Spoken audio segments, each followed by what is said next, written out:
Hi, my name is Neil Kemp, and this video is an introduction to the ShaderMap 2 Material Visualizer.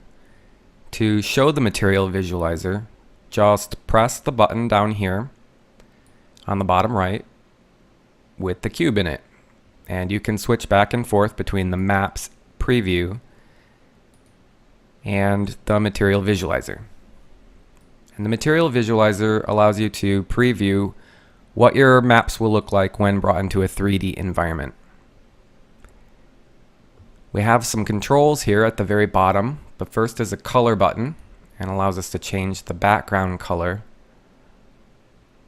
of the Material Visualizer canvas.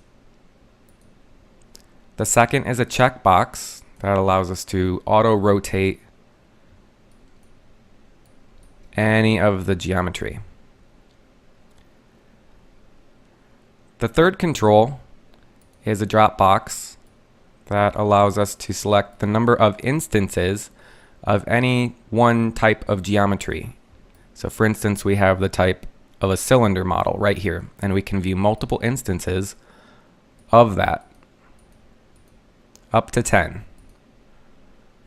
Double-clicking on any one instance brings it forward. Double-clicking off of it shows all instances. And let's just select 2.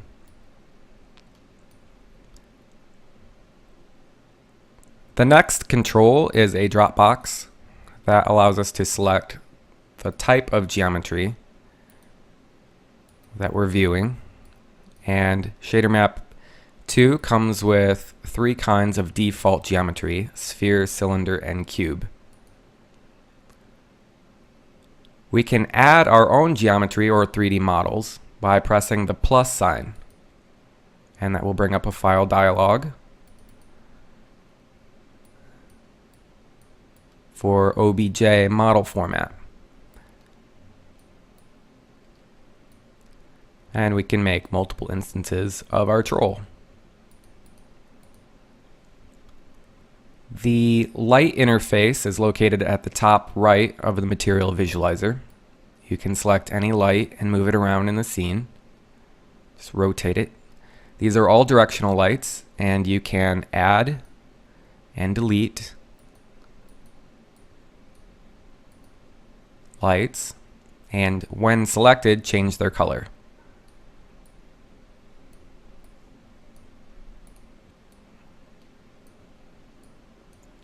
And over here on the left, you can see 2 tools. The first is just simply the translate tool.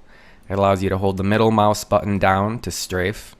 You can scroll the middle mouse button to move in and out to zoom. You can hold shift down to do it faster. Right-clicking on any model resets its rotation. Left-clicking and dragging rotates it. The other tool is simply to remove a material from an object. You just select the material on whatever subset it's applied to, and it will be removed.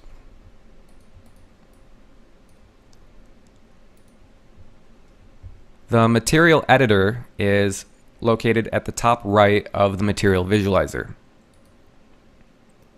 You can show it and hide it using the double arrow button. You can drag any material onto any subset of geometry that you've brought in. And let's go ahead and tile this material 10 by 10 so we can visualize it better.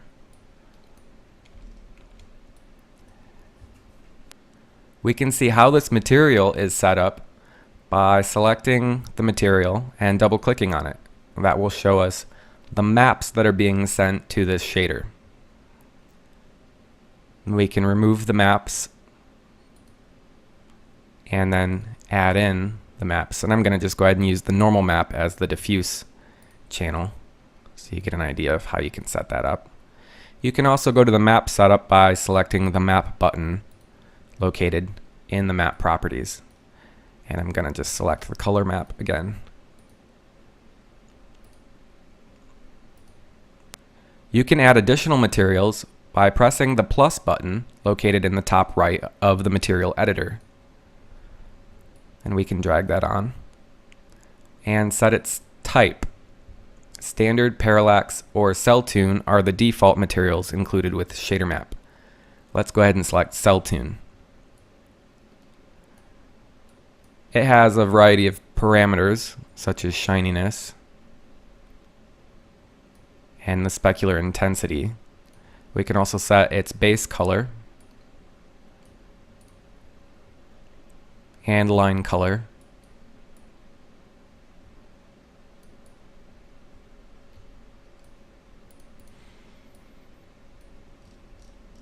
And this material also allows for us to apply a normal map. So we'll go to the map setup and select the normal map. And that gives us an unusual effect. Let's go ahead and decrease the intensity of the normal map. That's a little better. We can switch the position of any material by dragging it in the material grid.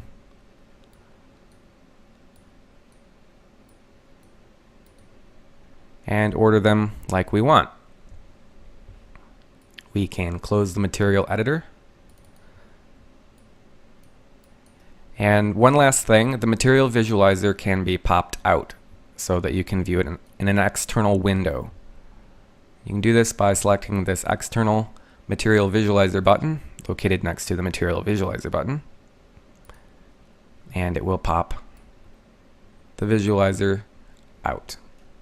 If you have enough screen space, this is a great way to work with ShaderMap 2.